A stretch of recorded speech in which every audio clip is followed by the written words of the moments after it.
Hello and welcome to Look for the Light, a podcast where we dive into the world of The Last of Us. I'm your host, Stuart Trainer, and I'm joined as always by someone who would absolutely climb a dinosaur just to feel alive again. It's Jess Sterling. Jess, how are you doing?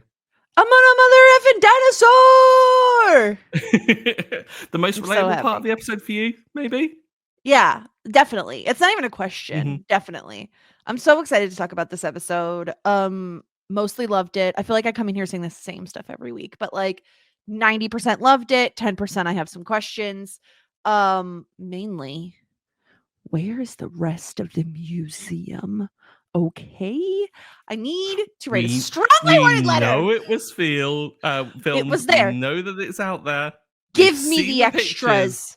Release the tapes. Give it to me into my veins. Give us but the I'm museum really cut, you cowards. yes, please. I'm really excited to talk about this episode. I feel like some really stellar performances from Bella Ramsey and Pedro Pascal. Just like incredible. And I feel like this episode was needed. Yes. Because we're filling in a lot of blanks, and this is also probably the happiest episode we'll ever get of The Last of Us. And so there's sad things, Stuart. Yes. Yeah. I feel like it's very much the Shakespeare, it was the best of times, and it also was the worst of times. Yes, it really was. Yeah. So I'm really excited to dive into it. Crikey. Yeah. A monster episode, really. Like, this is a lot of the season has been leading up to this. A little divisive at times. There's a lot of online discourse, of course, with people that have been having some issues with things up until now. But I'm in agreement with you. I think that for the most of it, I am fully there, going along with what they are giving me. I'm loving it all. I just come away with a couple of questions afterwards. But again, it's what you want from good media, right? You want something that's going to kind of just spark the neurons, get you thinking about it, rather than just, being spoon-fed a story. But before we get into things in depth, if you're new here, do make sure that you're subscribed. It really does help us out. So check us out for Look for the Light podcast, wherever you get your podcasts. And if you'd like a more visual experience, we're also on YouTube at Look for the Light podcast there, where you can see our delightful faces alongside quotes from the episode that we splice in here and there. We'd love to hear what you're thinking as well, what your thoughts on the episodes are, what theories you've got, especially what with one episode left. Key time for theories if you've not played the games and you have no idea what's coming up. So you can get in touch with us at lookforthelightpodcast@gmail.com. And don't worry if you are new. We're not going to spoil anything ahead to do with the games or anything that we know that's coming up this season. We're going to cover this episode, but we do have a spoiler section, and it'll be towards the end of the podcast, and we'll flag it up for you, so you don't have to worry about anything there. But for now, Jess, should we get into things? Let's do it. Okay, yeah, I've hit you. And I've hit Tommy. But never like that. Not even close. I mean, maybe I go too far. I don't know. I don't know. But I'm doing a little better than my father did. We open with an entirely new scene. A common theme that it seems with this show is that we're using the cold open to establish kind of different aspects to the world and the story. And we open with little baby Joel and Tommy. What was your thoughts on this, Jess? This is a change that worked for me. It worked really, really well, actually, because it's never anything we would get in the video game. And we're reinforcing the idea of Joel as a protector. And we've known he's protected Tommy his whole life, but I think it's different seeing it actually play out and getting to meet Joel's father, who we don't meet in the video games. So there's really not much about Joel's family beyond obviously Sarah and Tommy. And so getting to see Joel step in, take the heat for something that Tommy has done, and fully, and because of the reason of Tommy is afraid that he is going to be abused by their father, and Joel stepping in saying, "You're not going to hurt him." And instead of getting hit for like basically Tommy bought some weed, okay? It's the 80s. He bought weed. And Joel thinks that his father's going to hit him, but instead, Javier, who is Joel's father, tells a story about how his own father once broke his jaw for stealing a candy bar, and how, yes, I know I've hit you. I'm not as bad as my father was. And so it's almost like this story of, with each generation, you hope you do better than your parents did for you. I'm fully admit I do not have any sort of past that like Joel or Javier that they're dealing with, but I can relate, as most people can, I think, to the idea of wanting to give your next, next generation a better life than you had. I feel like that was always something that was talked about in our household growing up. And Mm, so I loved this scene because I feel like it explains a lot about who Joel is, why he is the way he is, and how it could be so difficult to separate yourself from violence when you grow up around it. And it is something that is like passed down generationally to you. yeah. For me, I think this is such a solid like message because it really is this kind of like small iterations of change and progression. We've seen it with like and we've talked about it with society's progression when it comes to the acceptance of LGBTQI like kind of issues, but we haven't seen it explored in the cycle of violence and how we are as a generation becoming more, I guess, averse to violence because we kind of recognize that it doesn't solve anything. It's not an effective method for teaching lessons. It's not an effective method for anything, really. It only goes to make things worse in the long run. But it is slow progression, and it is this kind of like it's baby steps, and it's sad that it is. And I think Yeah. it's remarkable for this character to observe that and to say, well, at least I'm doing better, and maybe you'll do better in the future.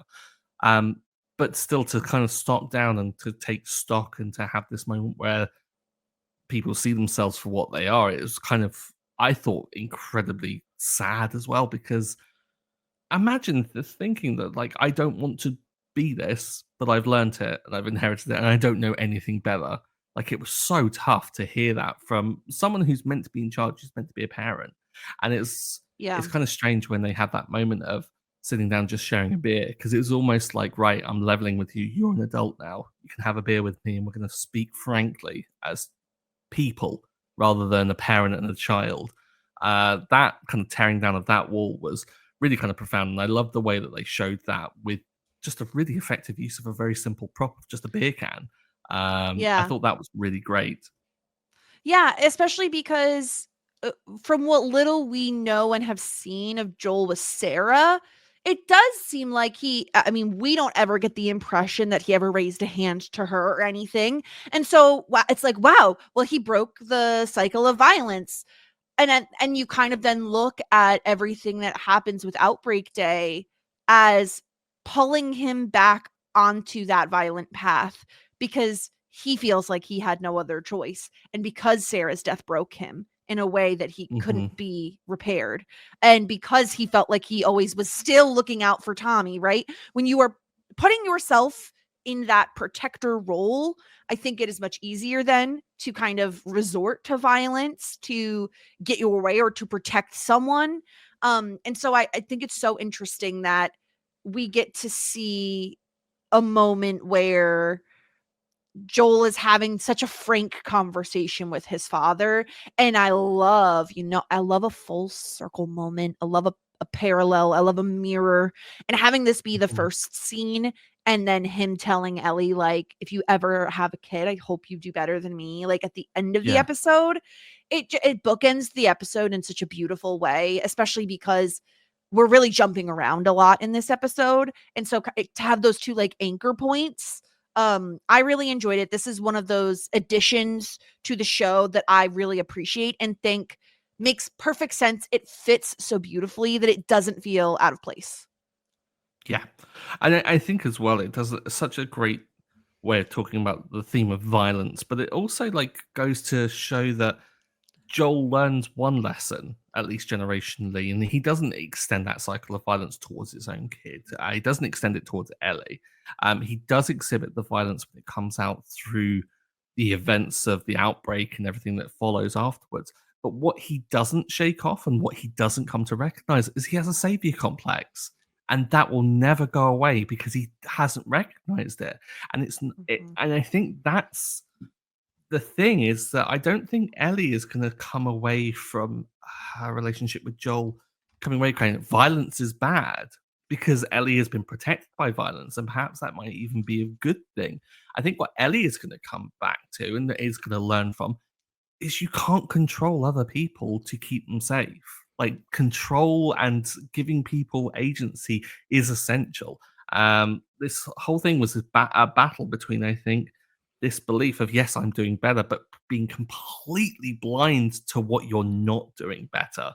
And it's just to get all of that from a cold open that is, I think in any other show would be like, oh, here's a bit of stunt casting to like get some views and stuff like that. No, everything is so profound and so well done. Not to mention that there's a certain, I think this episode stands out compared to others as having a real look to it that is very unique. Like, it all still looks the same in terms of, like, they haven't dramatically changed the way that things are shot, but there just seems to be this almost, I guess, calm vibe from every shot. Like, nothing was frenetic. Everything wasn't on a shaky cam or anything like that. We were just allowed to like exist in this scene and other scenes that will come and just settle and breathe, and everything felt smooth and calm. And I'm not sure if that's the nature of the whole flashback thing, but I was just really kind of high on that immediately, because I felt like I was settling in to just be like, right, okay, I can just enjoy this retrospective of everyone's life and just see what's happened. I didn't feel like I had to have anxiety for stuff. I did, but I was kind of at It's not the first, show's at least, I fault. was That's just settled in quite inherent. easy. Yeah. Oh yeah, it's just that's just that. But yeah, the other small thing that we get in this scene is when Joel's father puts his hand on his son's shoulder, we see Joel's watch, which was originally his father's watch, and obviously not broken due to outbreak day. That's going to come later. But it was a very quick moment. There's like the shot lingers for just a second. And it kind of just reminds you, like, where it level sets where we are and what is yet to come, and how important that watch is as like a prop piece, right? Like, I'd say if you're making a list of the most iconic visual or like which visual aids or objects in The Last of Us, Joel's watch is definitely up there. So getting to see it before it's even his was really great. Yeah, I think as well, lending to the whole thing of things being passed down like intergenerationally. You've got the watch that is there, and it is almost like symbolic of Joel protecting Sarah and failing to do so.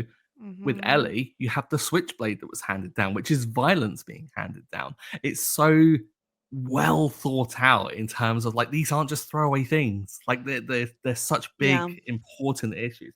And for you, when you spotted that, I remember just getting the all caps message going, "That's the watch!" And it was Yeah. just such a great catch. And it was such a, again, a small detail that adds just such an amount of depth that, again, I don't think other shows would necessarily kind of go to the extent of, which is why I appreciate the show so much. I was like, here we go, and then I fucking went. What? Why? No one saw it. I was on my own. And I took it off, and it was all red and melty and gross. You know what it smelled like? Pork. Who let this happen? What do you mean, let? Who saw this coming? I was eating my Ow. damn dinner. It hurts. Okay. Ow! Easy, baby girl. Easy. Dr. V ran over to the clinic. He's gonna come by here with another shot. Ellie. I just really wanted to wear short sleeves again. We then get back to closer to where we are, at least. We're back in Jackson, and 2 months after their arrival, and Ellie is burning herself intentionally. We've got Joel bartering with things. this was again like this is new scene, an embellishment from what we know that happened with Ellie, and kind of like burning her arm so that the bite mark isn't visible, and it's fleshing out this like small piece of lore and just kind of adding depth to it. How did you feel about this, Jess?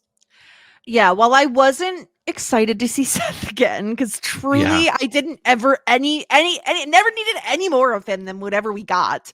It was nice to see Joel come in, and he, he's a smuggler, so he knows how to barter.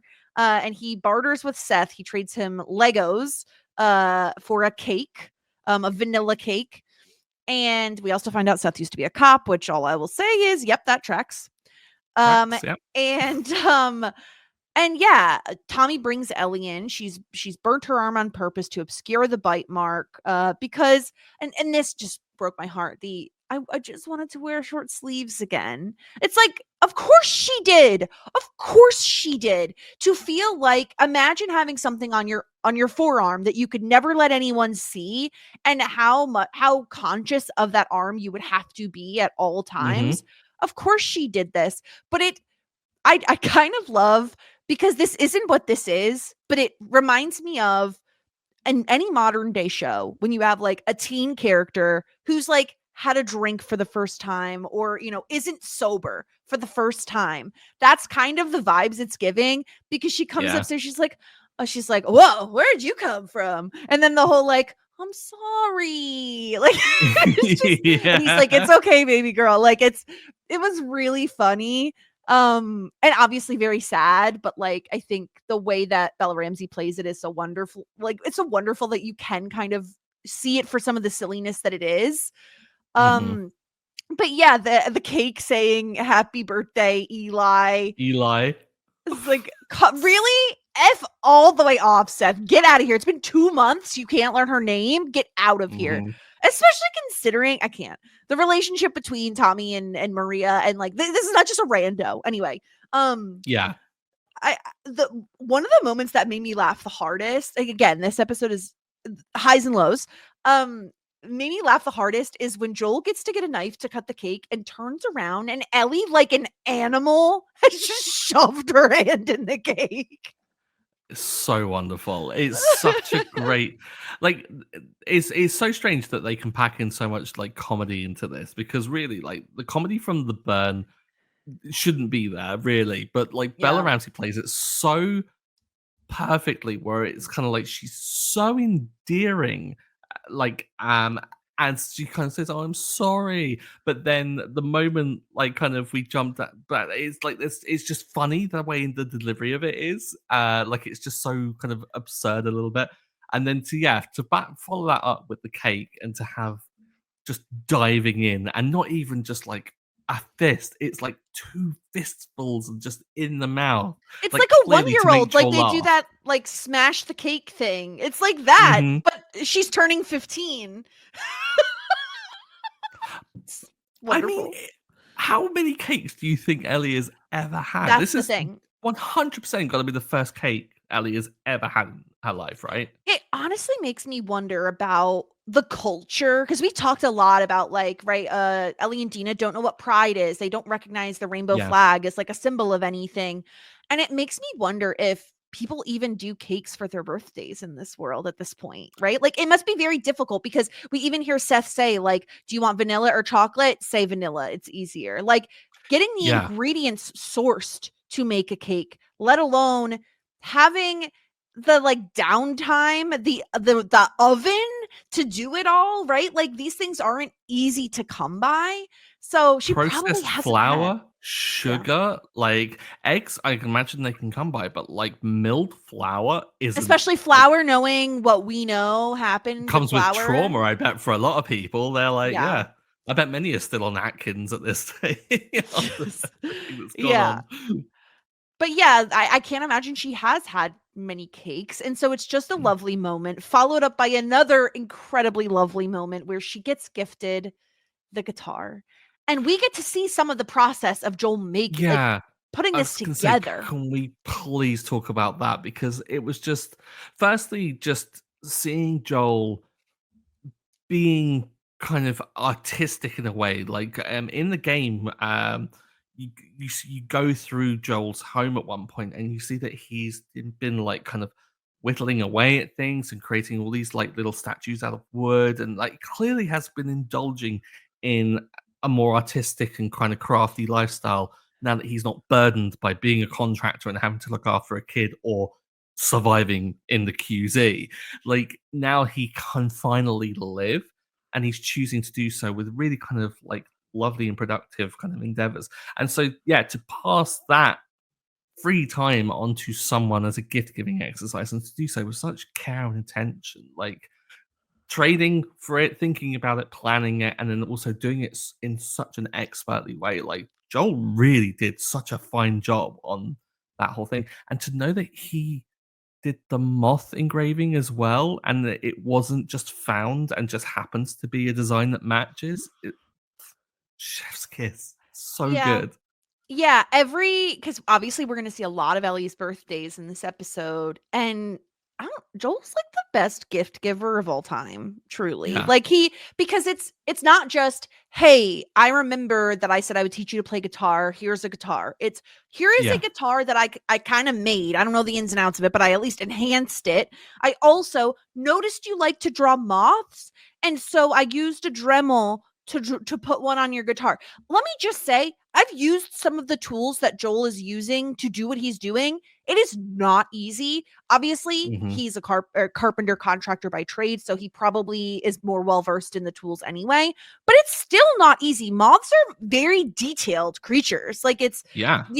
and so incredible work on his part. And of course, we get the scene where Ellie wants him to sing for her because he did promise. And plays Future Days, and we all died because it was so sweet.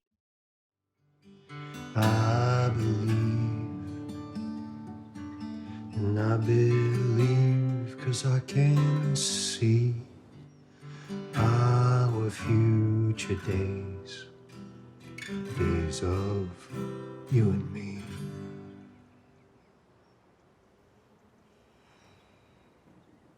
Well, that didn't suck. I love that the version isn't the exact same as Troy Baker's. I like the fact that we get Yeah. a different version. Troy, like both are fantastic. Um, and again, this is the problem with kind of retreading the same ground that's been done in the game, is that you kind of worry, are we just going to do things shot for shot? Are we going to get something new? And this just goes to show that like two people can approach the same thing in the same directions and still come out with something that's very different. I love the way in which it was passed on, and just that look that Ellie gives Joel of just like, "Wow, I'm really lucky to have you in my life," and just forget about all of the doubts and everything that's happened up until then, because obviously the lie is still really kind of early. It kind of hasn't percolated as long as it has. Oh, it was such a.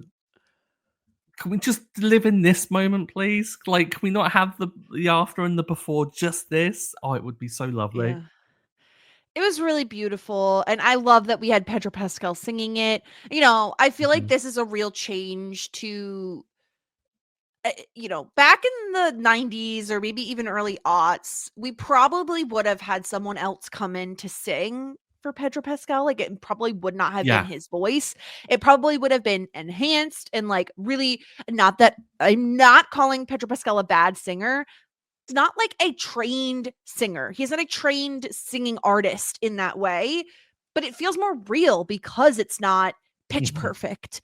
And the fact that Ellie still has that just like pure joy on her face at getting to hear him sing a song that also is just like, listen to the lyrics of that song. You know what I mean? Yeah. Like it is so wonderful. Yeah, I didn't even care. Like certain scenes from the video game, in my opinion, should be shot for shot. Like should be as identical as they can make them, with the Mhm. actors maybe putting a slight different spin on the way they're portraying it, because they're so successful in the game. Why are you changing them? And this is one of those moments that they did. It was such service to the game itself. It was really beautiful.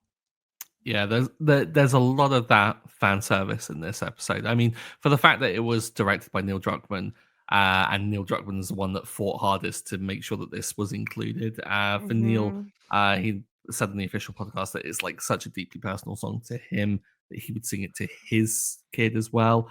And so like you can see why that is so important. And I think it's also deeply important for like the issue of like parallels. Like we talked about the use of props and the like switchblade and the watch being handed down generationally. We also get perhaps not handed down generationally, but handed off to someone else as a way of displaying love. We get Ellie playing for Dina and having that performance and showing vulnerability that way. This is Ellie. This is Ellie learning how to display affection and love for someone, this is how you become vulnerable to someone. And it's so great to see how that learned behavior has been passed on, and it not just be this manifested thing because it's kind of cute and a bit kind of, oh, it's scenic and it makes sense for it because they're in the music store. It's like, no, there's reasoning for it, and it all flows through so logically and so well done. I think this was utterly essential, and even the whiff of it being cut for time and maybe being considered by some as being not essential is sacrilegious to me. I would riot if this wasn't in the whole show. Yeah, no, I agree. I mean, there was something that, in my opinion, was a little sacrilegious to cut, but that's just me. I'm okay. I mean, we're gonna get there, unfortunately.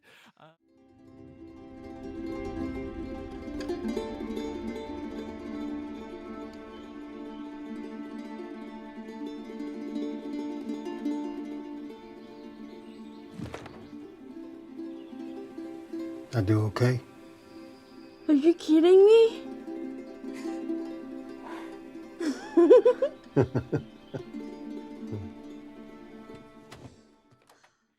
We cut forth to Ellie's 16th birthday, and Joel's surprising her with. If you didn't think the gift giving could get better, I would understand. Yeah. But this, like, how? It's so perfect and so good. It shows Ellie dinosaurs, space. She gets to climb a dinosaur. She gets to go into space in her mind, but she gets to go into space. This was perfect, except for one thing, which was obviously that we didn't get them actually going around the dinosaur exhibit and stuff. Jess, now I'm going to beg you here.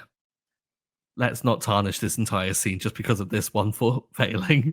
We can get it out of the way. We can talk about it. But I just don't understand why, if you fail, like if you cut it because you didn't even have the set, like you didn't build it, you just decided the T-Rex was enough because Ellie's true love is space. I would understand, okay? But I think it's the fact that we had Joel's nephew in the dinosaur like outfit. We had the hat that we know he got from the museum. Like there were all these little breadcrumbs. And I was just like, well, they have to do it. There's so many breadcrumbs.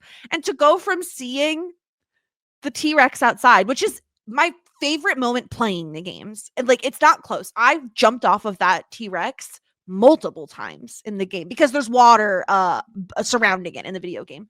I love that moment. I love it so much.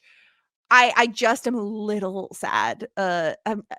Maybe I'm devastated that we didn't get Ellie with the hat, throwing it on the dinosaurs. Like, it's just because it's more just like fun, cute moments with them. And like, I just loved it. Like, it shows Ellie knows what she's talking about too. There's also Jurassic Park references made in the video game in that moment. And it's just my favorite. So I was really sad to see that cut. But this is my favorite moment from both video games.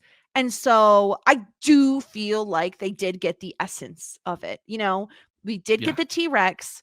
And then, of course, we got the space shuttle. And all of that stuff is like, that's the meat, right? Everything else is just side dishes. The meat they did have. And they did it beautifully. Like, so I can't hate on it too much. Joel gets her not only a trip to a freaking space and Dinosaur Museum, which are like two of Ellie's favorite things, but then also gifts her with this cassette that, how long did he search for this? He was probably been searching since her 15th freaking birthday for this Yeah. tape that has the Apollo, was it 11 launch? 11 launch, 15 capsule, yeah. Right. And the way they shot this, Stuart, was so beautiful with the light and like Bella Ramsey, stop being so good at everything, okay? Oh, it was so It good. was phenomenal. Like it's again, to quote the official podcast, like they talked about Naughty Dog, who are the developers of the video game, turning up to this scene, like particular people that had been involved in the making of the game, and looking at the set and it just being identical to the game, to the point where people were getting really emotional because they know what this scene means. It's probably the height of the kind of like Ellie and Joel relationship because it is the sweetest moment, and it's the most kind of the most profound thing that I guess you can give someone. Is like, well, if you can't go into space, I'm going to give you the next best thing, which is like getting you to believe for a moment that you're in a shuttle and you're going up there. It's wonderful. The fact that we get additional details as well that kind of just adds a little bit of seasoning to this, which is Joel, which makes sense because in the game, like you think about the practicality of it, there's the whole hand crank, and Joel greases it beforehand to ensure that it works when they get there. Like it's small little touches like that that just make this wonderful. And then not only that, but to have the searching of the tape, which, like you say, must have taken forever, and to Ellie to receive it, to be so on board with it, and then to have it be almost exactly like the game in terms of how she closes her eyes and imagines it, and the lighting effect. And I think for me, being someone that prefers things to be more practically filmed, hearing that it was practical effects from actual lights that were on two cranes that was choreographed specifically for this. This is love on screen. This is like love for the craft, and I'm so here for it. Like, keep creative and great people working and employed, because this is the kind of stuff that we get from it. Oh, so happy. This is why whenever I hear that they're making an adaptation of something that I love, be it a video game, a book, whatever, to a movie or a television show, if I hear that the original creator is involved, I'm always put a little bit more at ease because they are way more likely, they just have more care. They care about the finished product and making sure that it doesn't have to be one for one, but that it maintains the soul of the source material. And obviously in this case, they went above and beyond to make sure that such an important scene was captured as true to the original source material as it could be, and adding that in that little, like, he greased the wheel. Like, it's perfect. You never see Joel or Ellie looking as happy as they do in this moment because, and I remember in the after the episode thing, they were talking about how much joy it could bring someone to make someone else happy. And that's so true. It's even, times it by a billion if it's someone that you love. And like, I'm sure times it by another billion if it's your kid. It's just so wonderful. And you have to imagine knowing that Joel loses Sarah before she gets to 16. Like he's getting to do things that he would have been able to do with Sarah now with someone. And obviously, there's a bittersweetness to all of that. But it's just so lovely to get to see Joel as a dad, just being a dad. Like, we're going to pretend the apocalypse hasn't happened and he just gets to be a dad giving his daughter a really great 16th birthday. It's awful because it's a continual reminder that had this outbreak not happened, Joel would be living his best life. Like, it might be fraught with struggle of like employment and the day-to-day reality of just, life. But still, he wouldn't be a violent person. He wouldn't have to grapple with that decision. That's what happened. He'd have Sarah, and he'd be a great person, a great dad. Yeah. And it's all the more heartbreaking when you see these really kind of lovely moments because obviously it's tinged with that reality that we're living in a world that is drastically and deeply different from the one that we could have had.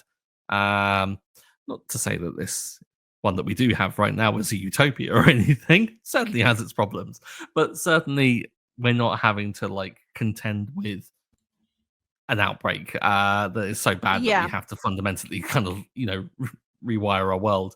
Um, this is just I can't gush enough about this scene. I Yeah. think if I was allowed to, I would go on for another hour about it, and just it would be myself just repeating over and over again. I loved it so much. Yeah. One But I other really did. minor thing from this scene before we move on is I want to give a shout out to them, whoever did like the costuming slash makeup, hair, whatever.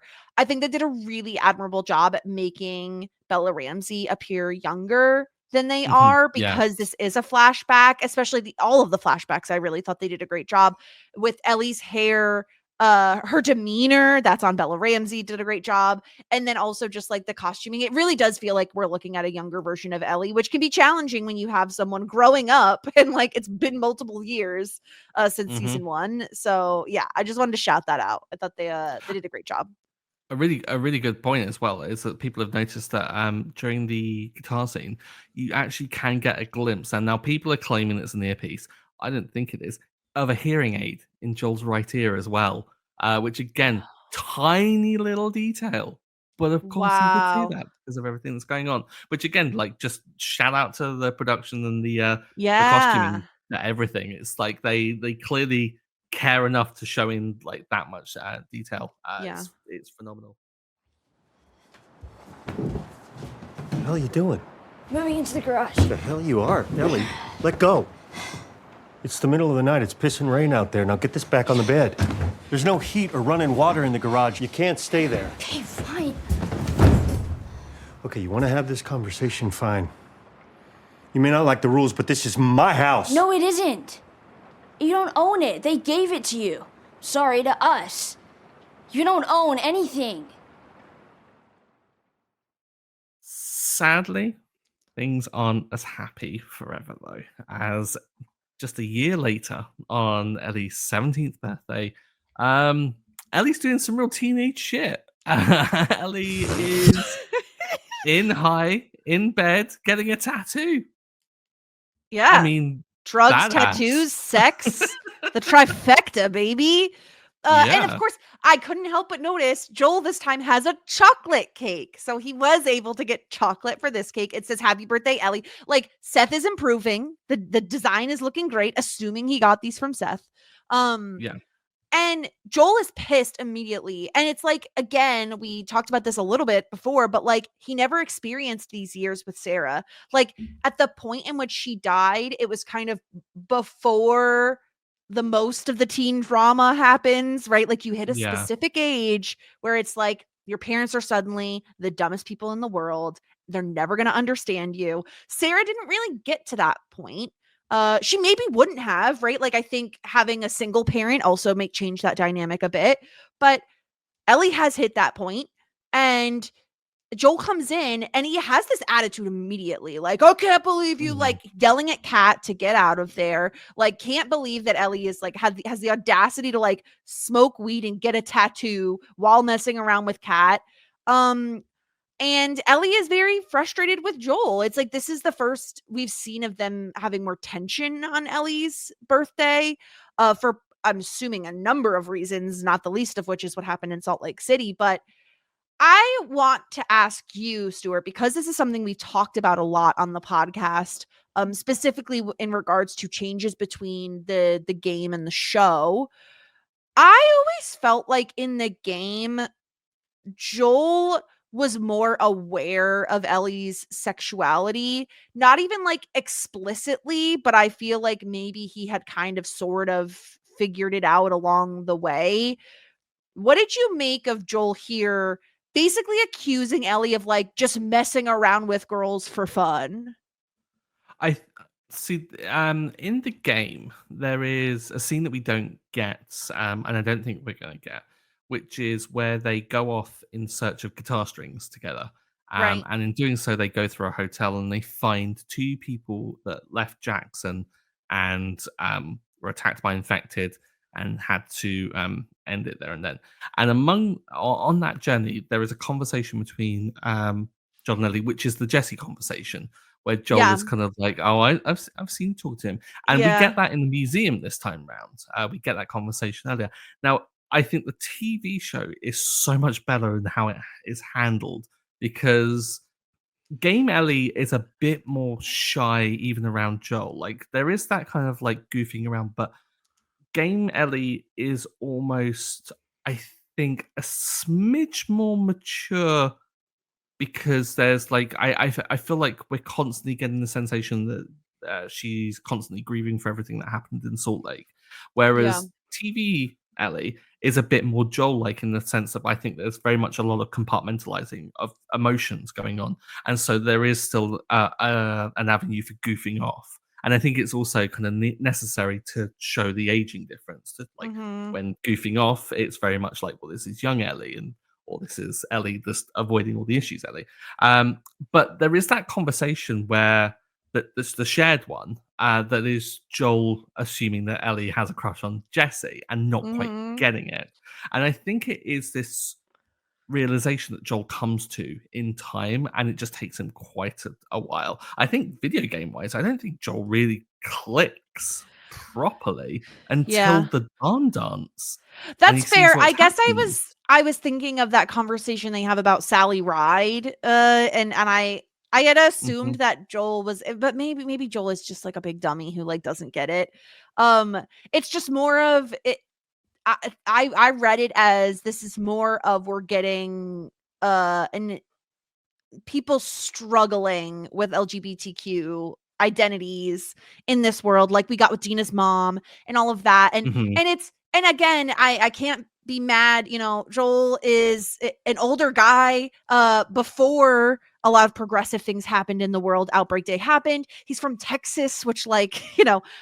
certain places in Texas are very LGBTQ friendly. But I don't know exactly where he was from in Texas, but like it tracks that he would say something like that and not get it, and that would just put even more distance between him and Ellie when there already is some, right? Like the very end of the last scene we saw, which was a full year before this, is Ellie losing a moment of happiness when she sees some fireflies in the distance, like very obviously reminding her of what happened in Salt Lake City.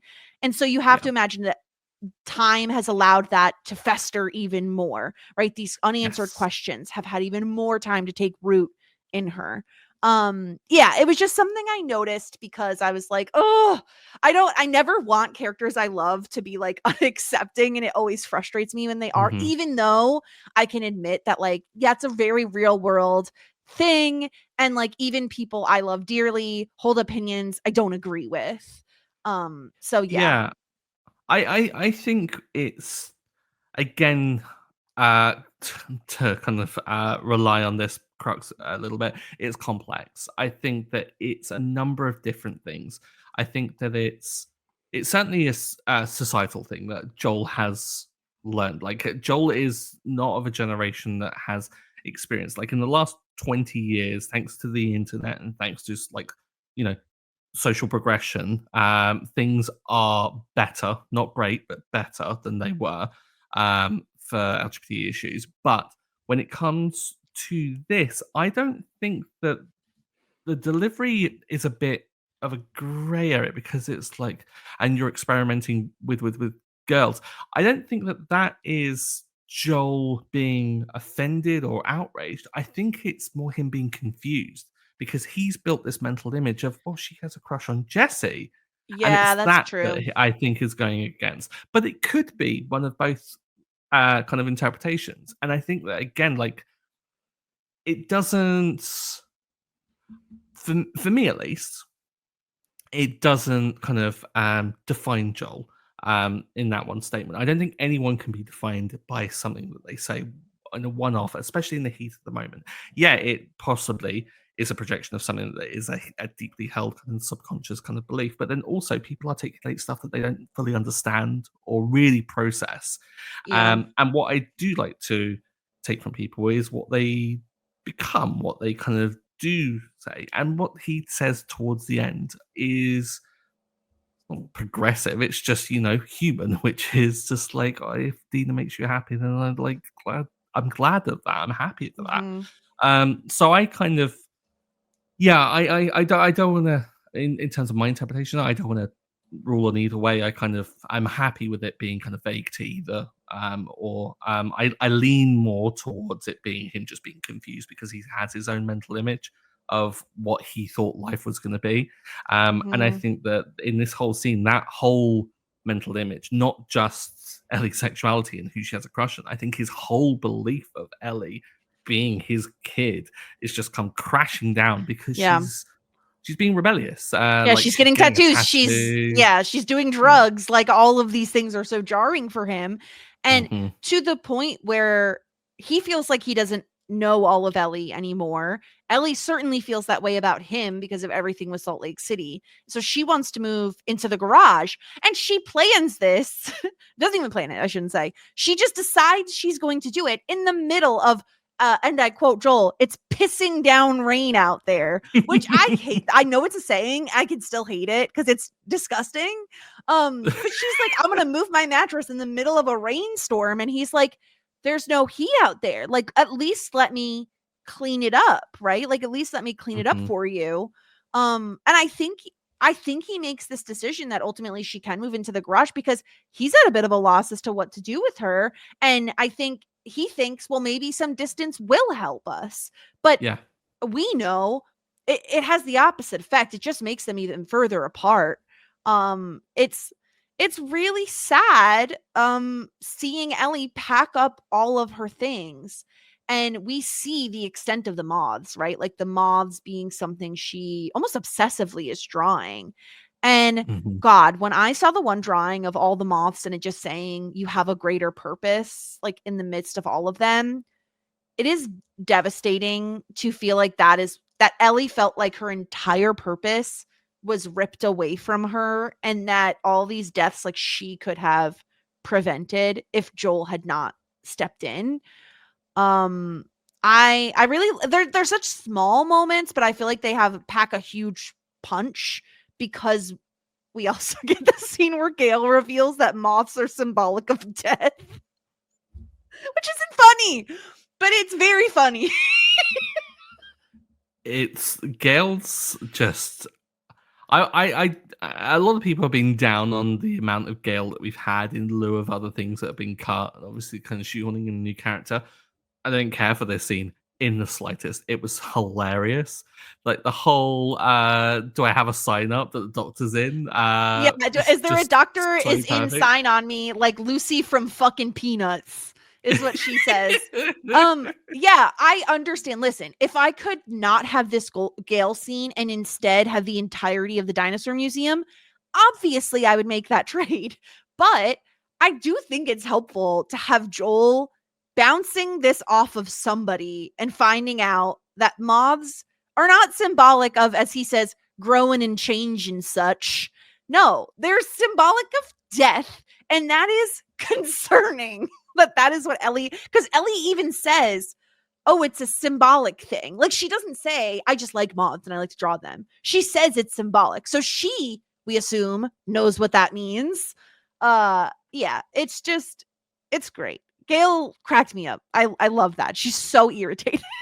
I loved it. It's so irritating. Oh gosh. There was a detail as well. The book that Gale is reading, the name of it is absolutely eluding me right now. I'm trying to find it, but I can't.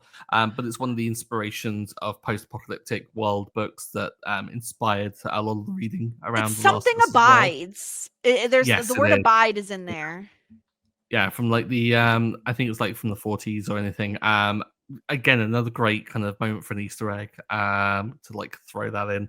And a great way of obviously kind of reminding us of Gale and Gale's relationship within Jackson, because of course that sets up what's to come next.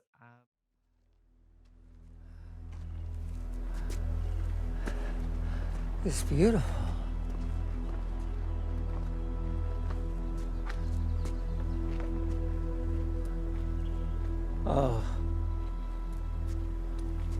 I need you to not turn around.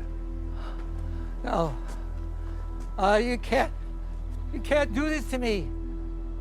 Joel, If you have last words for her, I'll pass them along. last words for her. No, I need her last words. For me.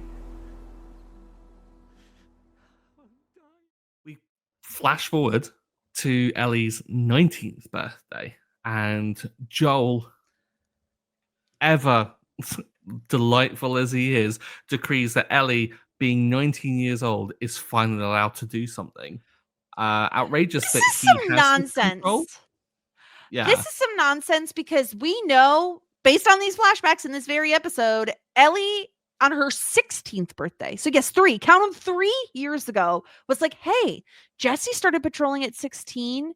Can I patrol? And Joel says, oh, you just Mhm. have to have some patience. 3 years? And legally, she is an adult at 18, according to US law, if that is still the thing that they're following in this world.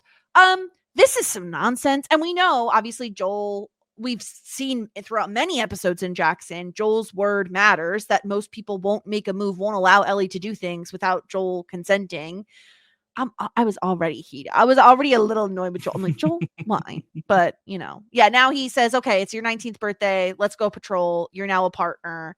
But before that, Ellie rehearsing the Crap. questions was, I mean, the thing is she's had now 5 years to think about this, or 4-ish, whatever, a number of years to ruminate on Joel's lie and how many holes you can poke in it. And she wants to ask those questions, and the way she approaches it feels like almost similar to how Jesse suggests that she approach town council, which is writing everything down, because she's not coming at it from a place of, well, you told me this and you said this. It's very methodical. Okay, number one, I just want to understand, right? Like it's really methodical, but all of that goes out the window the minute he's like, let's go patrol. She's like, all right, let's do it. Let's go.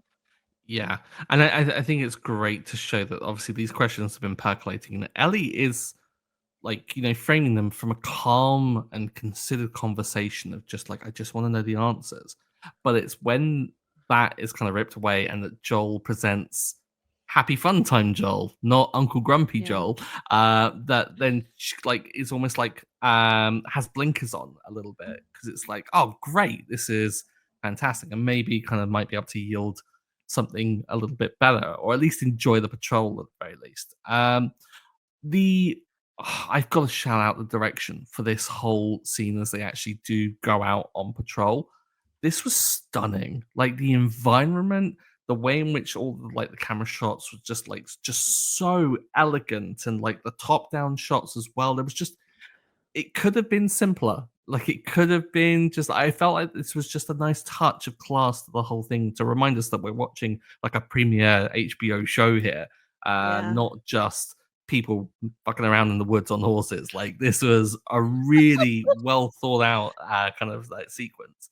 Even if it was ruined by production gaff, someone's done a screen grab of it, and you can see one of the crew just in the woods as Joel's riding by. It's like a hilarious full, it's not quite as Starbucks cup level on Game of Thrones bad, but maybe, I don't know, maybe there is a Jackson forager that they went past. Maybe we'll explain it away funny. that way. It just reminds me that we're all human, people make mistakes, exactly. and that's okay. Yeah.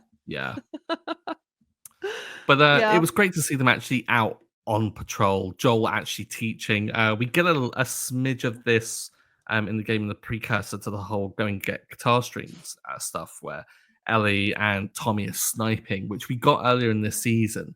And it's kind of like this whole seems to be the era where Ellie is being taught the ropes. So I'm glad that we actually got to see what they're meant to be doing on patrol, which is not the absolute bumfuck that they do with Dina and Kat earlier in this season. And it's not just taking your it's not taking your binoculars out to see a big squirrel having sex with a little squirrel. No, I don't think it is that. Yeah, and this is where we get the Eugene stuff that I think we've all been waiting for. They've hinted at it a Mhm. lot in this season of like the thing that happened with Eugene and why is Gail so mad at Joel and like what exactly happened with Eugene. And I think this was one of the things that we were like questioning the most, Stuart, is like trying to guess what they were going to do with Eugene, because Yeah. this is night and day from the video game, where in the video game he dies of a stroke. Like he is one of the only ones to die by normal means in this world. Mhm. Most people don't get such a I don't want to say a pleasant death, but like a nice way out. Yeah. They changed it for the show, so now Eugene has been bitten. He's dying. He's not there yet, and he wants to see Gail one last time. He says, "You could watch me the whole time. I have enough time. Let's go to the barricade, the wall. I need to say goodbye to her. I'll stand far away from her."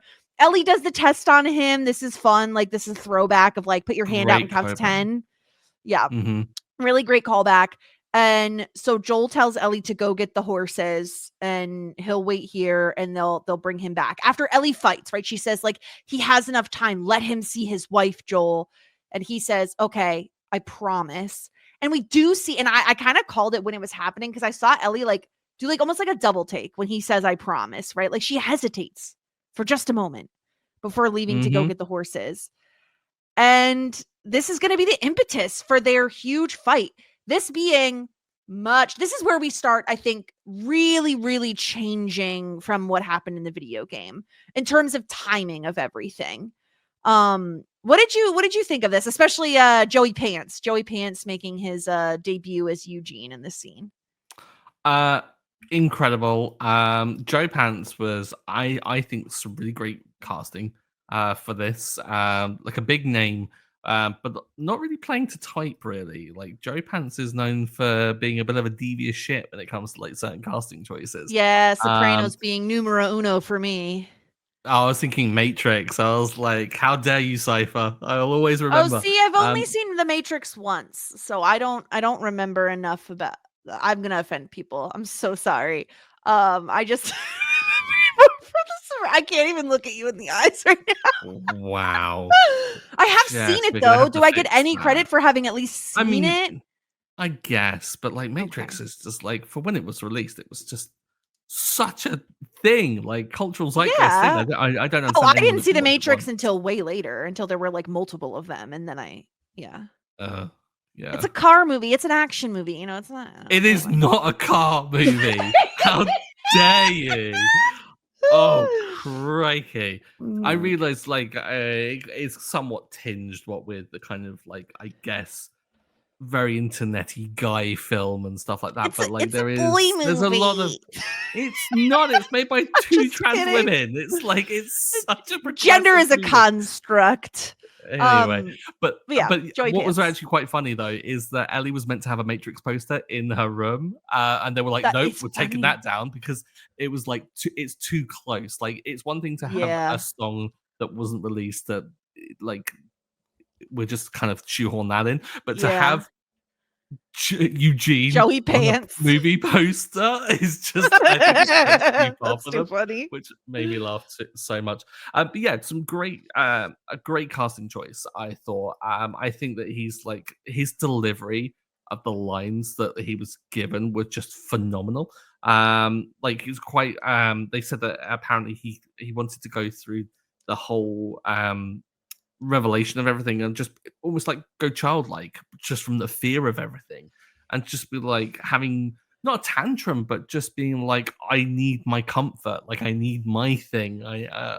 And the way in which he portrayed that whilst being incredibly endearing was just phenomenal.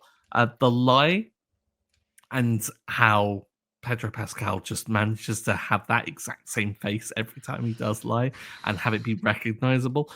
It was just so good. And it was a look of absolute recognition from Ellie's face as well. Just like, that looks familiar, but it's not been confirmed.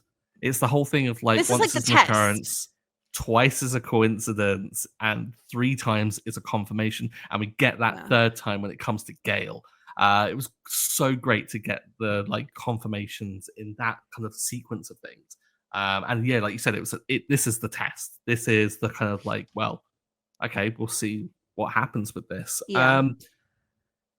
Brutal, brutal scene. The way in which they take the kind of route, and again that we're given sight of a third lie because we see the face when Joel lies to Eugene and goes where he's given like a real choice. He's like, well, which direction? And he's like left or right kind of thing, and he Yeah. chooses right, and then that's when Joel lies to Eugene, and we see that same face. I thought was such a great like touch to show it to us as the audience first before Ellie is shown the Yes. lie confirmation. Oh, And you brilliant. can kind of see it coming, like all of the pausing. I think the Yeah. hesitation is enough for us to be like, there's just no way. I mean, obviously, without all the promo material, there's just no way he's letting Eugene come back to Jackson. And it's really awful. It's big look at the flowers, Lenny energy. Yeah. And I loved Eugene just saying, I don't need to see Gail for her. I need it for me. Like, I don't need to say things to her. I need to hear what she has to say to me. It's heartbreaking. It is. And it is. You just imagine what Joel would do if this was him or Ellie that were in this situation. You know what I mean? And he can't think like that. He has to compartmentalize and be like, I'm keeping everyone safe. This is the smart thing to do. But it feels wrong. Like, it really feels wrong. And Eugene saying, I just need to see her face. I don't need to see nature. I need to see her face. And Joel saying, if you love someone, you can always see their face. And you just imagine him like, he's thinking of Sarah probably in that moment. Yeah. And it's just awful. I really loved the choice to have it be silent and just watch the birds fly away, knowing that he's Just this taken the like shot. very like doof noise, but like not an actual gunshot. Yeah. So great. And Ellie then seeing everything, being very quiet, them dragging Eugene's body, just like Joel's body got dragged all the way back. Yep. It's so hard. I was at first glance knowing, okay, Eugene does get bit. I was a little disappointed because I did like the aspect in the video game of there's a single person who was able to die of like quote unquote natural causes, right? Like I loved that. I loved that someone got that. But I could totally understand, especially after a second watch, I understand more why they did this for the show, why they felt the need to have, like, if for nothing else, to have Joel lie to Ellie, which is what kind of blows everything up. He lies to her again. He promises her and he breaks it again. And to see that, like, Ellie feels so strongly that we could have made it back. I know we could have made it back, and so does Joel. Joel knows they could have made it back in time. And it makes me wonder, Stuart, because we didn't get this in the video game and we're left to kind of put ourselves in Joel's position and wonder what he's thinking.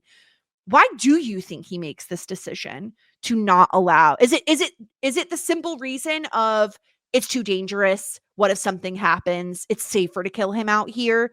Is there another reason? Like, it's just, why not just let Eugene say goodbye to his wife, man?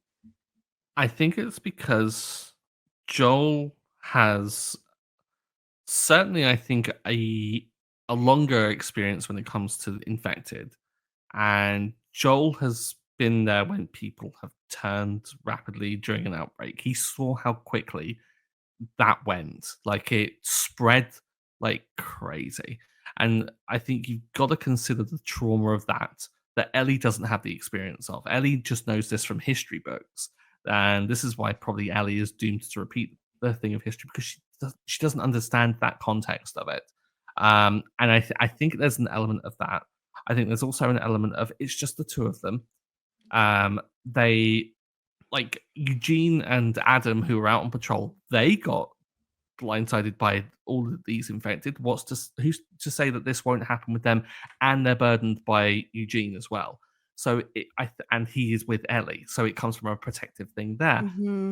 Also, it's procedure. Like, Joel is doing the right thing as per the guidance of Jackson. Is that it's an like they're infected. Yeah. Jackson, they don't. We have this very kind of like happy clappy view of Jackson in season 2 of like, oh, it's lovely, and yeah, okay, they're under attack, and we Jackson Hole, we like kind of protect it.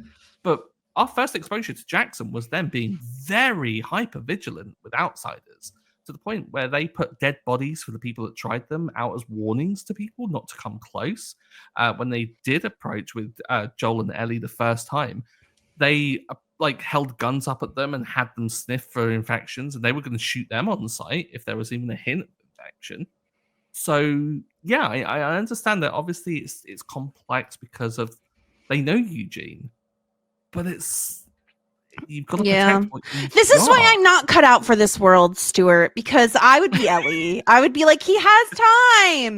They've been Yeah. married for like, and I think it makes it worse knowing that what we know, that like Gail and Eugene were together for like 30 something years. Like this isn't, and I'm not, this longevity has nothing to do with it, but it's more so they were together in the before times. Like, and they made it through that, and to not allow him or her a proper goodbye, and then to lie to Gail and say that it gives straight up falsehoods, saying that Eugene didn't want to put her in danger, and he had specific words he wanted to say to her that he didn't say. Like, not that he doesn't love her, but like he didn't say any of those things, Joel. It's really awful. And Ellie just, oh, it's so awkward too. Like, I wanted to crawl into my own skin when like everyone's standing there and Ellie's like, no, that's lying. He's lying. That's not what happened. Eugene begged to see you. Like, oh my God. Like, I don't want to hear that. That's way worse. Like, this is awful.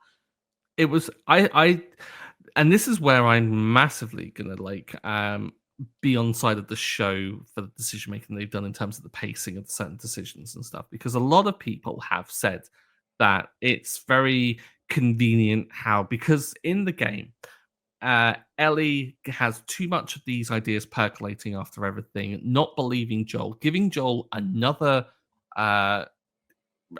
chance to be honest, and Joel chooses to lie again, and that's what prompts Ellie to flee Jackson, go to Salt Lake City, and find answers on her own terms. And that's where she finds a recording which confirms what Joel did. It's like a little dictaphone thing that she's listening back to, and then that's where they have a confrontation with Joel and Ellie. That's been cut, and a lot of people that have been playing the game have been really kind of hypercritical of this change, because what that does is it has the confrontation, and then there's time for it to process 2 and get to the point where we years. get to the Porch. Exactly. Whereas with this, I love this for being a very elegant way of bringing in multiple different kind of parts of these flashbacks into one, while also blending it with a real moral like quandary of whether or not Joel did the right thing again. And for it to happen for Ellie to not tell Gail the truth because Gail is owed the truth, but for Ellie to do it, to lash out at Joel because Joel is currently getting hugged and is getting kind of praised as being a savior, when Ellie knows that he wasn't a savior. He kind of was for Jackson, but Ellie is seeing it as him taking control, being the kind of white knight and taking away agency from someone and lying for his own benefit. And that's the impetus for like her to confront this whole situation, to tell the truth. I think that this was just some elegant writing.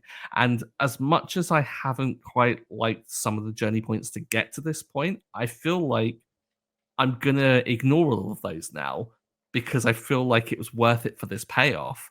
And this whole time, like we've been saying, let them cook. Let's see where they're going before we kind of like cast judgment. This is exactly why. Because for me, this hit so well. I think this was one of the most like perfectly executed kind of ways in which they could have made everything that they needed to achieve succinct and well done, while also introducing new elements and exploring it a bit further. Yeah. Again, like much like the rest of this episode, I can't gush around this choice enough. I think it was phenomenal. I don't mind the change to Eugene, having him die like this, having Joel lie, and that kind of be what prompts Ellie to call him out on it and recognize that that is the same face I saw before. I'm not just imagining things. I'm not just like making a mountain out of a molehill sort of a thing. I struggle, I think, more than you do with the timeline. And we're about to get to the porch scene, so we'll probably talk about it more there. I almost wish, as much as I'm going to gush about the next scene in terms of the acting, the script, all of it, everything about that scene is glorious and beautiful. I almost wish they have the confrontation about what actually happened in Salt Lake City here after this, because then we have 9 months. We have 9 months for Ellie to digest what Joel did, because in the game she has 2 full years that they are like, they have a splintered relationship. They're not necessarily getting along. And I do think it takes time for Ellie to process it all. Instead, what we get is Ellie gets the truth finally from Joel, and the very next day he's gone. Like, there's almost no time. And not that you can always control all of that stuff, but in the video game she had 2 years, and now we're cutting that to less than 24 hours. And I think it's tough when we get to Ellie saying, I don't think I can forgive you for this, but I would like to try. In that moment, I almost wanted her to have more time to process it all and then go to him and say that. And again, I love the porch scene. I wouldn't change anything about it beyond the fact that it is like so close to Joel's death. And I think it's right, because we're 9 months. We're 9 months out from this conversation to the porch scene. And this is where I'm going to disagree, because I think that the confrontation that Ellie gives to Joel while Gale is like kind of and saying that like he's lying to you, Gale. This is Ellie witnessing Joel lying. Like, she knows for a fact Joel is telling a lie here because she knows the truth. She knows that like this isn't, oh, I think he's lying and I have the confirmation. No, she knows for a fact he's lying, and she recognizes it, and she sees that happen, and it's the confirmation. For me, that's the confrontation. She doesn't need him to tell her that what he did. She knows what he did. She can understand what he did, because the story doesn't make sense. She can go to what logically makes sense, because it, like, she gets certain confirmations on the porch that will come later. But in this moment, I feel like the confrontation is this moment, and that from this point, she then has 9 months to, I guess, percolate on it and to come to that point of possible acceptance, or at least the opening of that possible acceptance. Yeah. For me, that's why it works so well, because I take the confrontation to be in this moment.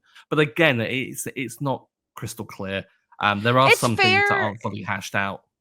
It's a fair assessment to say that she knows here. I just think there's a little bit of a difference between knowing and having Joel confirm to her the details of everything. Like, there is a little bit of a difference there. And this is like, I don't have a huge issue with this, because again, on a second watch, the Eugene stuff does work for me, and it really does work as a catalyst for Ellie wanting to confront Joel. And you know, if they didn't want to have her go back to Salt Lake City, like, okay, whatever, like, that's fine. I don't mind all that much that she gets the information from somewhere else. I remember once upon a time we were ruminating on like, okay, Eugene is a Firefly, so then he knows, because that was what we thought was going to happen. I like this better than that. So but let's talk about the porch scene. We have to talk about the porch scene, because it's just one last thing I will say for the porch scene. One of the reasons why I am so hot on this is something that they touched on in the official pod as well, is that Ellie's words when she does confront everything, the parting words that Ellie gives are, "You swore." Joel's wording to her was, "I promise." Yeah. And this is why I think that it hits most for me here, because this is something I picked up when watching as well, is that like she's referring to him, and this is why we had the flashback at the beginning of the season, is to remind us of that particular like wording, is that he swears. And that's her having the confrontation, because he could at that point say, no, no, no. Yes, I lied about this. I'm not lying about that. But he doesn't. And I think that's why I think the confrontation works. He doesn't say it, but he doesn't have to. And I think that's why particularly I think it is. But again, I'm delaying us getting into the most important scene. Making a cure would have killed you. Then I was supposed to die. That was my purpose. My life would have fucking mattered, but you took that from me. You took it from everyone. Yes. And I'll pay the price. Because you're going to turn away from me.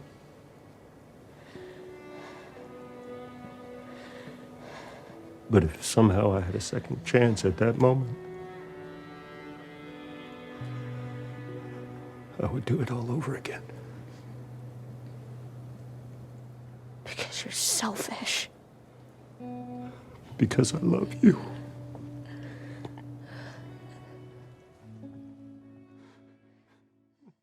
We get to New Year's Eve, and again, we talk about these like little added moments. We've been wanting it, you more so, I think. So we finally got some more Maria, which I thought was great. How did you feel about this? This particular scene I with really Uncle Grumpy? liked this. Yeah, like Uncle Grumpy, Tommy leaves to go put the kid down, and Maria. I think Maria can sense, Joel and Ellie have been off. She's watching Joel watch Ellie from a distance, like he really wants to go hang out with her, go say hi to her, but he feels like he can't. And I love her saying, like, your family helps you out if you need it. Like, basically just throwing it out there. If you want to talk, if you need anything, I'm here. I really appreciated that. And I think, because we talked about the beginning of the season, it's like, why are we not seeing more of Maria and Tommy? Like, they're so integral to the story. Like, they're really important figures in not only Jackson, but just the overall story. And I think this colors more of the reasoning as to why Tommy and Jesse do leave. Hearing Maria say Joel is family, that she doesn't view him as like this extension of Tommy. He is one of them. She apologizes for calling him like a refugee earlier. I thought this was like a helpful little scene. I don't know that, like, again, I don't know that we needed it, but I was happy that we got it, because I've been saying this all season, like, where the heck is Maria? Maria is super important to the story, and I really love show Maria. And I was really happy to see this, because it was just quaint. I don't know, like, getting to call Joel Uncle Grumpy is just the best. I loved it. I also love just getting like another perspective on the whole thing. Like the fact that, again, because the barn scene and stuff, we obviously see it from Ellie's perspective, and like seeing Dina like dancing there. We don't even catch a glimpse that Joel's there from that perspective. And I think it was so interesting to like have that, because all through Joel's perspective, as we kind of like hang around with them, we know that Ellie's there because Joel's kind of watching, and it speaks so much for the differences in perspectives. As like, as far as Ellie's concerned, out of sight, out of the mind. Yeah. And the same music is playing, which was, I mean, obviously they're going to play the same music, but you know what I mean? I was just happy to have that music back again. Yeah. So it's good. So we get the confrontation that happens just in the exact same way. I thought for this, though, what was really interesting is that, like, during the whole way in which it happens, in the original shot, we see, like, Dina confronting, but what we see from Joel's perspective, like, through, is, Dina's confronting Seth, but we actually see Ellie kind of looking away, looking sad, looking dejected, looking embarrassed, which is we didn't get that shot of Ellie's face originally, which speaks so much, because of course Joel is laser focused on Ellie in that scene. It's not the Dina of it all. It's not like the Seth. Like, okay, he cares for Dina and he has an awareness of Seth being a shit cake maker, but like he is focused just on that. And of course, like when he sees that Seth says what he says, it's just, well, there's straight up, I'm gonna white knight this, save you this, and it goes wrong. We progress through. Obviously, he's playing the guitar at the porch. We see Ellie kind of stand up with like walk up as we've seen, walk past, but then just as we suspected, turns back and we get the most pivotal conversation of, I think, the entire series. We get the real kind of like, okay, without even cracking two beers open, we're going to talk to each other like adults here. We're going to really kind of like get things out. And again, we talk about the book ending of the kind of episode themes, this happening. I have no notes. This was perfect. This was stunning. Yeah. The actors knew what they were doing. They got their assignment and they were like, bet we got this. I also think it's like one of those things where it's like, gosh, like knowing how close Bella Ramsey and Pedro Pascal got over the first season, them not getting to film as much together in season 2, you have to imagine this was just like a really nice little homecoming for them, even though it was like extremely emotionally fraught. It's everything. Getting to hear Ellie finally ask the questions, and she even does it differently than what she had written down all that time ago, right? She just asks very simply, were there other immune people? Was there a cure?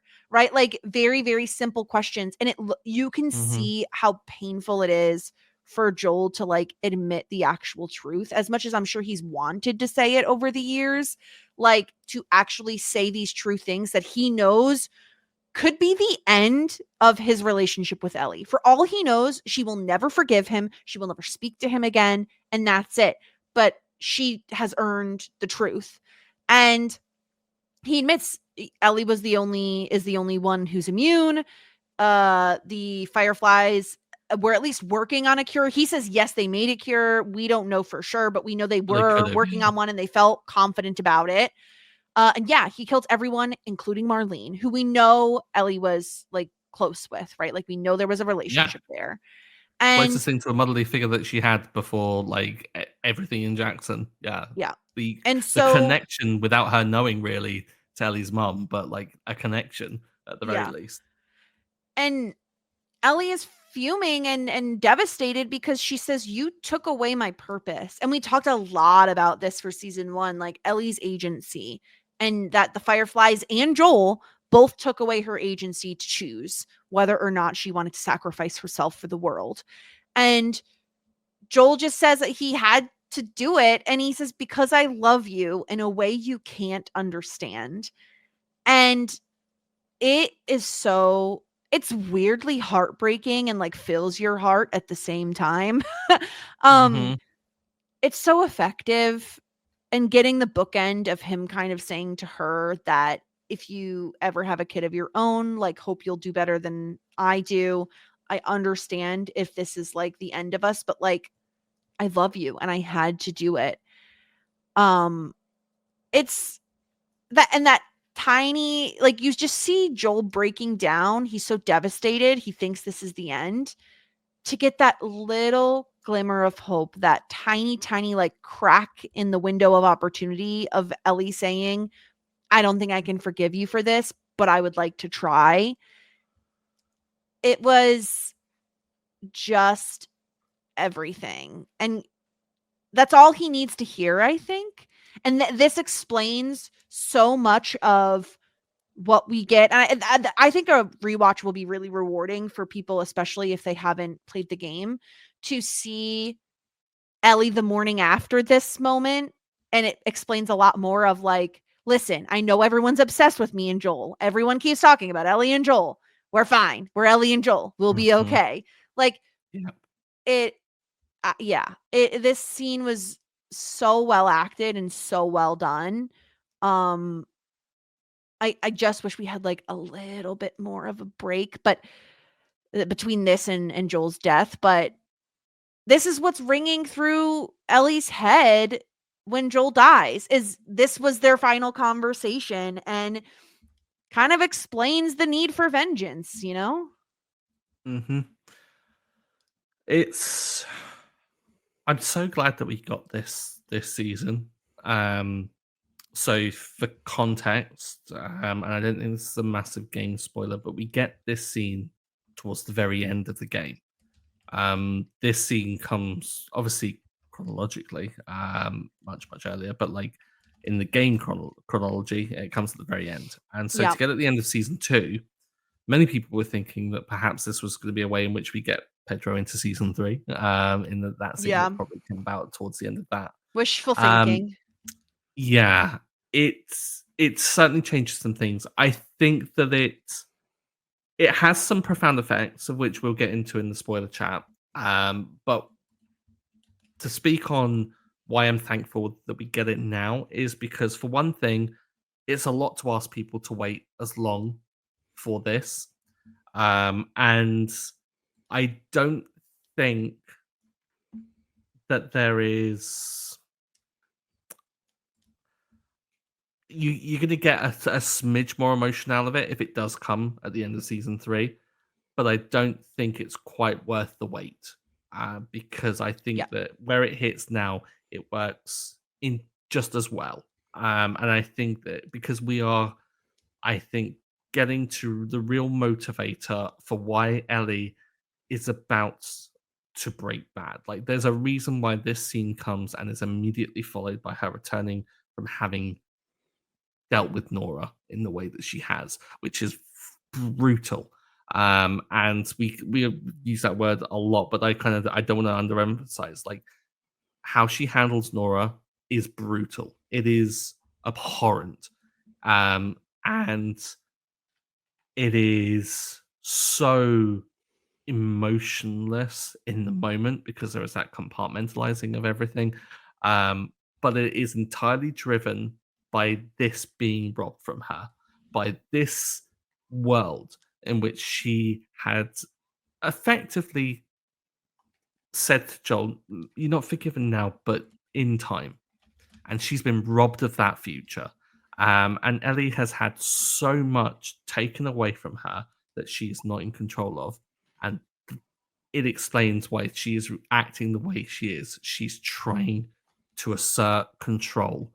And the only way that she knows how to do so is through violence. This is the culmination of her character, of everything kind of coming together. And I think that, yeah, we could wait for it and we could come to that realization later. Why not now? Like let's Yeah. have our cake and eat it. Like let's have this while we can. And I can't praise the performances enough. The addition, because in the game Joel doesn't say that he loves Ellie. I think it's said, but it's not said. Like it's kind of it's there but unsaid. I don't think that that's gilding it too much. I think that it's a worthy addition, because I think it hits even harder now, knowing that Joel did say that, and that it's almost like the ultimate barrier from him has come down, and he reveals that he's weak because he loves her. And I say that like he's weak. I don't mean it in a detrimental way. That he is almost like a slave to that emotion, much in the way that, and we talked about the parallels with the cordyceps, much in the way of like many kind of acts of violence occurring in nature. It all stems from a profound sense of love and protection. And yeah, it's exhibited in very different ways, but this is his. Yeah, it's incredible. And if they don't at least get nominations, I will be furious because it was outrageously good. Yeah. And we do also get a small shout out to the tiny moment with the coffee, which it just enhances the coffee beans placed on the grave in that other scene. So Oh, gosh. yeah, Yeah. it's beautiful. It's wonderfully acted. Really stellar scene that is long overdue. And to your point of putting the scene here rather than in season 3, not holding out until then, I do agree. I think they needed to make this choice, because if they didn't, this happens, and it pisses me off every time it happens. But like Squid Game is a prime example in my opinion of, instead of it feeling like 3 distinct seasons, it feels like, okay, there's season 1 and then there's season 2A and there's season 2B. Yes. And for this to Mhm. feel like its own full season with a full story, they needed to have this in it. So I think it was definitely the right move to have this scene here rather than stretch it out, be like, well, we could get more Pedro in season 3 if we wait. So yeah, I thought this was a really good decision to have the scene here. I don't think I can forgive you for this.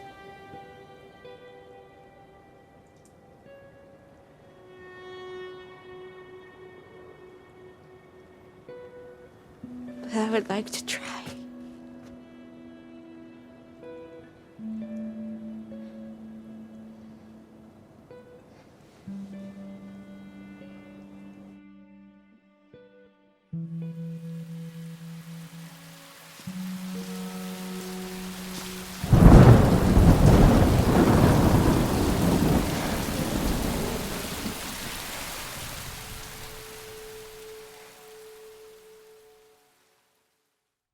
Then, although really kind of we talked about already, we kind of jump back to the present. We get Ellie kind of walking alone, returning from having dealt with Nora in the rain, really kind of silent and steely looking, after having done what's been done.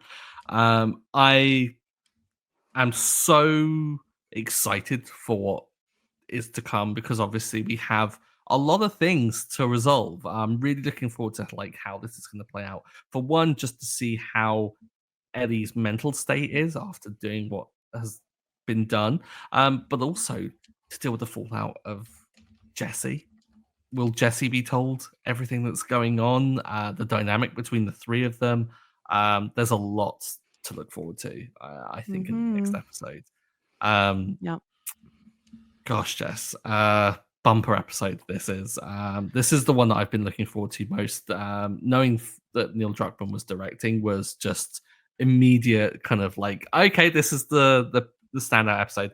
And then some of the kind of the screener reviews started coming in, and everyone was saying six is one to look out for. And this really didn't disappoint, especially because I'd gone into this thinking that 6, at least early on, or at least one episode, was going to be an entire Eugene episode. Yeah. That didn't manifest in the end. Eugene, very small moment, profound but small moment. Yeah. Yeah. What did you think about the episode as a whole? I mean, I think it's my favorite episode of the season. I think, Mhm. again, I have some issues with it. Overall, I leave this conversation about it feeling better about some of my concerns. I think you're right about certain aspects of Ellie knowing versus the knowing. But this is also just like, I've missed Pedro Pascal as much as I understand, like, he doesn't need to be on our screen every episode. Like, it's better that they did it this way versus sprinkling in the flashbacks. I think I was happy to have them all on one episode. It was lovely. Like, it has some of my favorite moments from the game, and I feel like they did such a great job at portraying them on the screen. So yeah, I really loved this episode, and it just has me even more. And I'm glad we ended it with Ellie going back to the theater because it resets where we are for the finale. I think that's really important because we just spent an entire episode in flashbacks. So to have this final scene be like, don't forget, we gonna fight now, is incredible. And yeah, I can't wait for the finale next week. Yeah, I think it's a real, like, it's great to have a reminder, but again, it's another touch of class just to kind of bring it back and be like, here's everything that's happened, and this is why she is the way she is in this moment now. Enjoy. And like, and setting it up. Wonderful. So I think that probably brings us to the end of at least a spoiler-free discussion on this week's episode. So if you're heading out at this stage, if you're not a player of the games, or you're not wanting to know possible spoilers for what comes next episode, thank you for listening. Please do consider subscribing if you're not already, leaving a review or dropping us any comments. Any of that really does help us out. But also, we really love reading them. It's been phenomenal to see like some people's reactions to the episodes and to the podcast as well, which is just wonderful. But if you are still here and you're looking to dig a little deeper with us for a little bit, this is where we're going to get into the full story with the full context of the games and what we know is coming ahead with the very limited footage that is been released. So spoilers from here on out.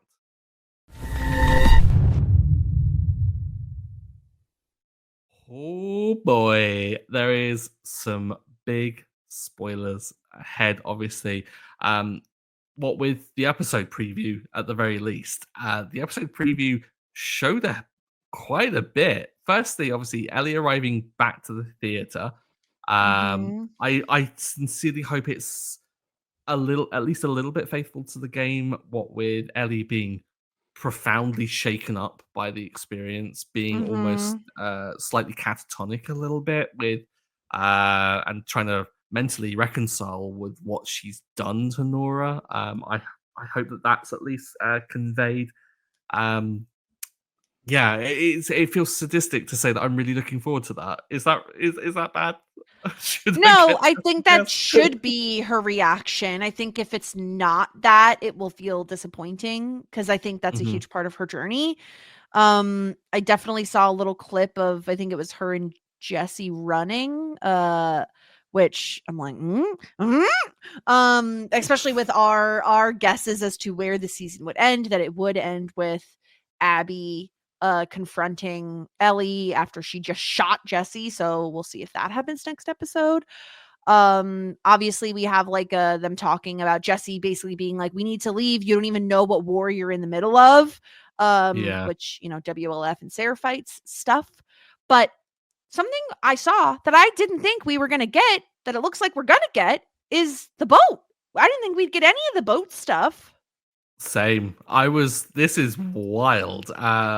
Because I obviously we're not getting flood Seattle that we've seen already. It seems that perhaps we might be avoiding that. We're certainly getting Storm Seattle, Right. and the cover for the war that's going to happen, which I think is great. Certainly sets the atmosphere massively. But yeah, with the moment I saw that little boat, I was like, holy shit, we're actually getting that. I did not expect that in the slightest. But I guess it kind of is necessary because again, we talk about like bookending of themes. Why not have a boat that takes Ellie towards that destination? And obviously, at the end of the game, we need a boat to get them away from it, and that's symbology there. So I'm really happy that we are getting that. The giving of the bracelet as well for good luck. Dina's bracelet being given to Ellie. Oh, I feel like we're really in safe hands. I think this is a slam dunk. Like are we gonna have time for them to really mess it up? Are we gonna have time for Mel and Owen though? I think we're gonna get much like in the game. I think we're gonna get just Ellie's perspective. I think that she's gonna turn up. Abby's not gonna be there. We're gonna get that, and it's gonna leave a lot of questions at the end of this episode from people that haven't played the game as to what the hell is going on. Yeah. I maybe they're gonna leave it a big mystery, or maybe they kind of are gonna layer a few more clues in. I don't know, but based on everything we've seen, I'm thinking they're gonna be quite faithful to things. I know the only thing that I'm like not hesitant, more so like that's how I describe my feelings. Is that like I want the finale to be like an hour and a half. Like I feel like there's so much to do in so little time. But they've done more with less. So I have full confidence they can pull off a good finale. I'm just more upset that again we're only getting 7 episodes. Like, oh, we could have done 8, could have done 10. Yeah. But I get it. It's fine. Whatever. We'll see. I think the promos look exciting, so I'm pumped. They really do. Just scrubbing through the preview now, I think we definitely are getting Mel and Owen because there's a shot of Ellie overlooking like a dock that seems to be walking. Now this could be Ellie trying to get the boat, maybe. So maybe I could be mistaken here, but I'm seeing 2 figures. So I'm like, oh, could be Mel, could be Owen. I think I might have just talked myself out of it, but it could be. But we'll see. The one thing I hope we don't get is Alice. we can cut Alice, I'd be happy. I don't need that in Yeah, my life. for those who don't That'll be- remember, Alice is the dog because the WLF uses dogs and you know, in their militia sort of a situation, and Ellie kills Alice too. Yeah, So brutal. so brutal. We don't need that show, okay? We've seen dogs. We know they exist in this universe. We know that the people use them to find people and infected. We don't need to be killing dogs on our screen, okay? All right? Please don't. Don't need that on my Sunday nights. Please don't do it. The show's traumatic enough. Mm-hmm. Yeah. Oh gosh. Anything else in terms of stuff to come? Any kind of comments on this episode with the kind of framing, obviously, for the full game? Obviously, big changes. What with bringing the porch scene much earlier. Mhm. Do you think that it's going to dramatically affect the fact that we won't get the porch scene coming immediately after the well, no, we don't get it. We get it after the return back home. But after the fight with Abby in the water, like, how's that gonna? Because Yeah. obviously they're gonna have to change how they handle that when it does eventually come to that. Yeah, I think they could still make it work. Like we could get some visuals of like Ellie's moments with Joel, right? Like there's a way they could do it in a more like artsy fartsy way, less so Mhm. flashbacky. They could definitely make it work. I'd rather have them have it here and then have to do a little bit of work on the other side of things, and they have nothing but time to figure that Yeah. out, you know. So I think they could do it because we talked about this, like the actual storyline, the timeline, the story progression had to change from video game to show because it's really complicated in the video game, and I think you have to streamline it a bit for viewers. So I think that it was a good choice to have the porch scene here and then just kind of figure out a different way to connect Ellie back to Joel when we get way down the road with her versus Abby. Mm-hmm. Yeah, I think come the end of next episode, we're gonna have a lot to talk about in terms of like possible structure for season Yeah. 3. I think that there's gonna be a lot of kind of questions as to what the hell they're gonna do with what remains. Because yeah, like you Yeah. said, there's a lot to churn through. Oh gosh, I'm exhausted, Jess. It's an emotionally exhausting show. It really is. But we do find ourselves at the end. So let's finish things out like we always do by channeling a bit of Will Livingston. So, Jess, what did the moth say when Joel came clean? Mothballs. What are moths? Okay, I don't know. Something else. He's finally seen the light. Finally, a little light on the subject. Yes! Well done. Thanks for listening, everyone. Bye bye.